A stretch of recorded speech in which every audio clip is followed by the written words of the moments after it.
Hello everyone, this is T-Lord, and I'm here today to talk to you about fusion reactors, specifically how to design your own fusion reactor. Okay, so at the end of this video, you should be able to design your own, not stick with the basic reactor as you see behind me. Okay, so shall we begin? So fusion reactors. So they're one of the most powerful power generation systems available in Resonant Rise. By the way, I'm using the Resonant Rise 2.5.6 mod pack. So the things you will hear in this video is geared towards people who use Resonant Rise. It can also apply to other mod packs and other versions of Atomic Science, but you'll have to test for yourself since the Resonant Rise team made some tweaks uh, to atomic science fusion reactors just to keep in line with the other power systems. So, so this is your basic fusion reactor. Okay, I think everybody has seen a fusion reactor like this in YouTube, in various Google image searches, and various forum threads. This is your most basic of all basic reactors. Okay, so so this reactor here produces just a very little amount of power. How little? Okay, let's measure it. Okay, let me just connect it up here. Okay, then let me just connect it up here. Oops. And then let me just switch to where's that one? Oh, this one. Okay, this is what I use to measure power output. So I just stick in an energy cube and then hit the cable with the network reader, and there we're just getting 65.98 kilojoules. That's tiny, and that's really tiny. Okay, by the way, in case you're wondering, uh, the uh,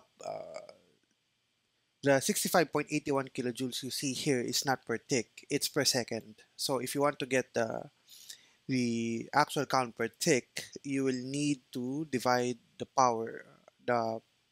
the power reading by 20. Okay, so for in resonant rise, this is practically what you can practically build a bank of hydrogen generators that will match the power output of a fusion reactor. We don't want that. This is puny. So to understand how to build your own design for a fusion reactor, you will need to understand some basic concepts about fusion reactors and how they generate power. So let's go over here.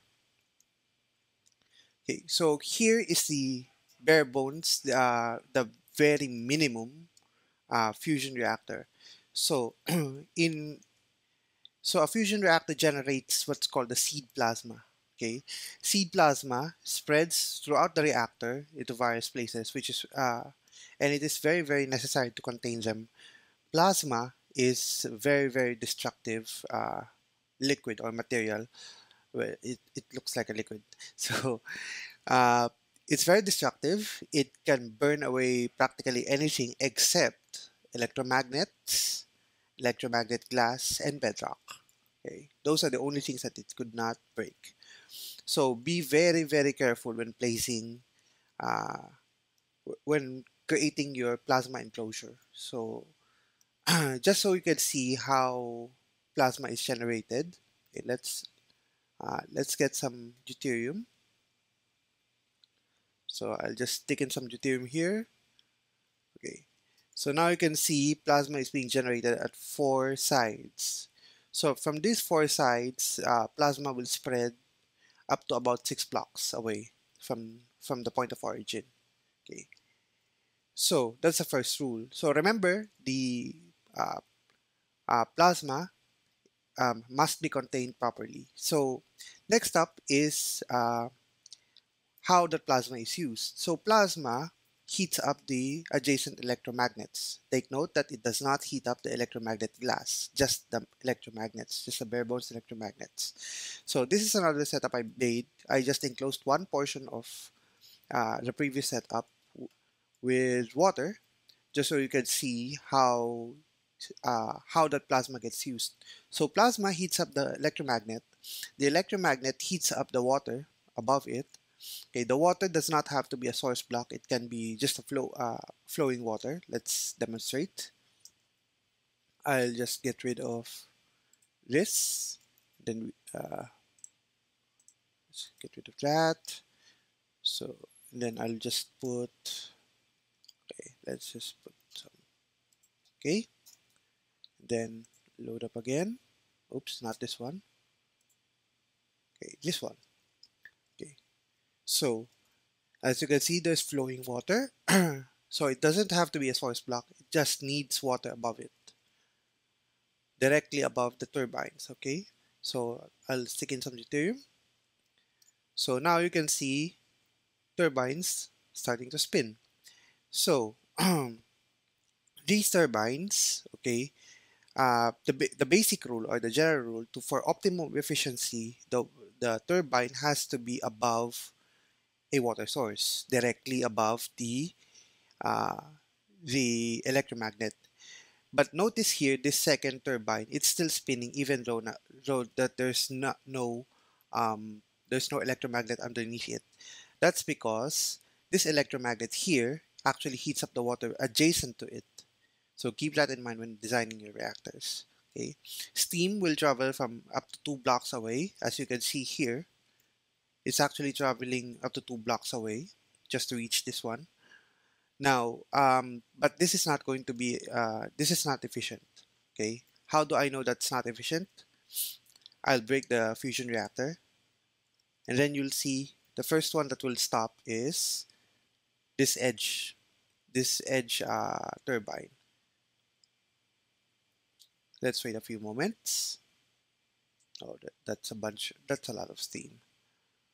Okay, let's wait for it. Okay, I don't know if you've noticed it, but this one is starting to slow down. Okay. But this one is still running. So keep that in mind when designing your fusion reactors. For some designs who will want to funnel the steam out, I will explain later why you would want to actually do that.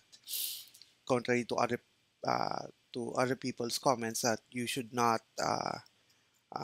use steam funnels when using on the when using Resonant Rise mod pack. Okay, so so these are the two basic principles that you need to understand when it comes to designing your fusion reactor. Next up will be turbine placement. Okay, so I'll be right back. Okay, I'm back. Okay, now for next up is turbine placement. Now normally what you'd want is to maximize the surface area available to you in the fusion reactor. Okay, so in this case, I've put in a bunch of small turbines, converted the middle and the outer edges to large turbines. Okay, and then the outer edges, these corners here that are still producing steam, are still small turbines. That's what you would normally see in other designs, to use a combination of large and small turbines just to get the maximum output. But actually, that's not that's not the case. You don't want to actually have any small turbines when designing a fusion reactor. You want everything to be large turbines. However, large turbine placement can be a pain. Okay, what do I mean by that? So let's go to here. Now, based on what I told you earlier about plasma and the plasma's travel path, plasma can actually travel up to 6 blocks from its point of origin. Okay, so the absolute maximum size of a fusion reactor that you can build is 21 by 21. That includes, of course, the containing structure for the water. Okay, but the inside is only 17 by 17. Okay, this is the absolute largest single reactor design you can have. Okay, but there's a problem with this design. I mean, you can stick a bunch of turbines here, and then you can get the most out of your turbines, right? Not really, not really. Why? Because there are certain parts of this reactor that does not get heated up. Or rather, that does not produce any steam. As you can see here, these outer edges, are not getting any steam at all. So these turbines are not running. So how come? Well, for one, when you scale up to this size of this reactor size, you'll notice that one, the edges are already uh, 3 blocks high. So steam uh, does not touch the turbine, or does not reach the turbines anymore. That's one of the main major problems for this design. Number two, there's also the issue of consistency. What do I mean by that? Let's go over here. This is as the same fusion reactor you saw there, only I stripped out the borders for it. Okay, so this is a 17 by 17. Okay, if you include the containing walls, it'll become a 21 by 21. Now, for purposes of demonstration, I converted the whole enclosure into glass. So let's start this thing up. Okay, now as you can see, okay, plasma reaches 6 blocks away, but there's a problem. Plasma, the range, or rather, the plasma travel path does not necessarily reach these ends all the time. So you have a problem with generating plasma in a consistent manner. This is unfortunately a limitation of the fusion reactor itself. Okay, so I've put in some wool markers here just to note at the average where you would likely find plasma. So here you would see it's not reaching all the way up to here. Ideally, you would want your plasma to reach all the way up to here. But unfortunately, you can it doesn't. It's more often than not you will see plasma up to this point only. In this corner, most of the time you will see plasma reach up to here. In here, it's same thing as the other side. It's not reaching all the way. So that's supposed to be there. In here, you can see plasma always reaching down here. It's probably something of a known issue within atomic science, or maybe in Minecraft. We're not sure. But this, just if you just follow this particular pattern or behavior, you would notice that you would actually see the same thing here.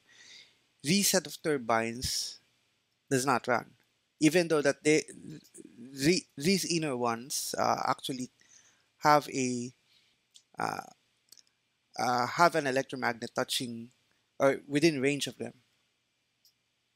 Okay, so this is a problem. So now if you try to design a fusion reactor, or if you try to lay out the turbines for this reactor, large turbines on the other hand, uh, it would be very difficult. It would be very difficult for you to get the proper configuration, simply because you have to worry about these little inconsistencies. But these little inconsistencies make a whole lot of difference. So what can we do about it? Well, best way to optimize this design or this reactor is to just shrink it down, which I've done here.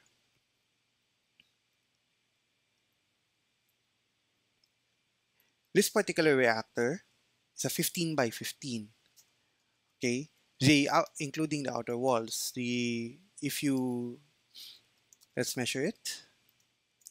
Oops.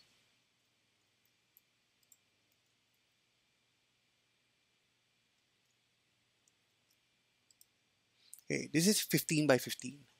Okay, it is actually this design actually came from rat fusion reactor, but I just shrunk down the whole thing based on what the plasma can reach.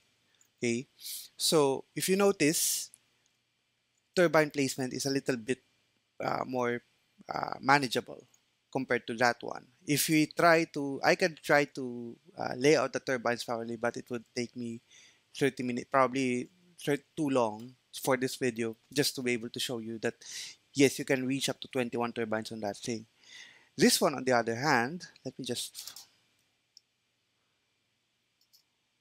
okay, there we go. As you can see here, this is using 21 large turbines. And all the turbines are running at maximum speed. Okay? And the power output of this one is approximately 990 or 945. Let's do a quick check, shall we?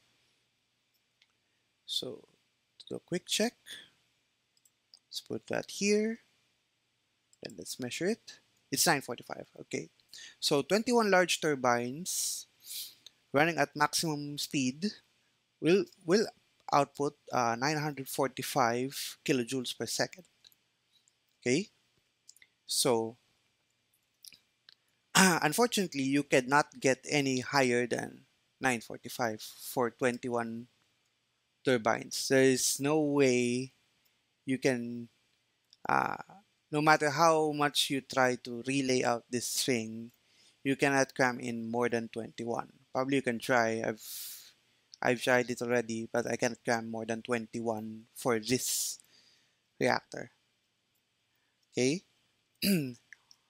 Also, here's another thing to note. In Resonant Rise, the power output for the turbines is actually nerfed, simply due to the power of a fusion reactor and the fact that you can uh, run a fusion reactor indefinitely just with using water. That's, for some people, at least if you compare to other sources like nuclear, it's kind of cheaty if you have the resources. But then again, this is expensive as hell to create. Okay, so if you're now wondering what's the maximum output of one turbine, it's actually just 45 kilojoules per second. Okay, how do I know that? Let's just stick one here. 45. But what if I break this and just have it run on one of the turbines, one of the small turbines, and then read it? So 1 kilojoule. So uh, that's practically a 5-fold increase if you consider that nine nine small turbines will produce 9 kilojoules per second versus one large turbine which will output 45. That's that is significantly a much higher output than a small turbine, which is why in your designs you should not, as much as possible, you should not ever use small turbines because the power output difference is just so big. It's not worth the space. Okay, but honestly, 945 kilojoules. This is still puny. This is still tiny, if you ask me. Uh, I play on a. I have a private server that I play in. Uh, my power requirements alone is just this will not keep up. This cannot keep up. So I want to scale this up, but as I said, putting down 21 turbines on top of a fusion reactor is already a difficult task. If you shrink down the turbine from 17 to from 21 by 21 to 15 by 15, you can cram it easily. But if you need more, you can actually extend it even further. This next design is actually 17 by 17. Okay, that's a glitch. I think that's a chunk loading glitch. So, anyway, this is a 17 by 17 reactor, which has about 26 turbines. Okay, so with this small, with just a bump in the initial size, we've been able to increase output by about 20%. Okay, how do I know? Well, let's try to measure it. Let's get one here and then network reader. That's 1.17. That's much better than the previous one. But if you ask me, this is still cheap. I mean, is there any other way to get uh, more than 26 turbines on top of a fusion reactor? Yes, definitely you can. I'll be right back. And we're back. So my question is, how do you cram more than 26 large turbines into one fusion reactor? Well, you need this. Yes, folks, you need steam funnels now. Okay, so this particular design, actually at the moment, this one has about approximately 32 steam turbines running, large turbines to be exact.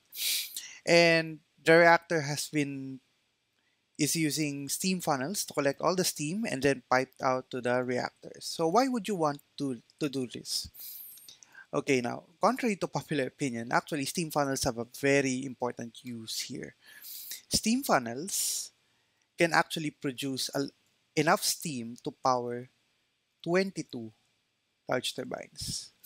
Yes, folks, you can actually run 22 turbines, large turbines, with just one steam funnel. As you can see here, yes, I only connected it to just one.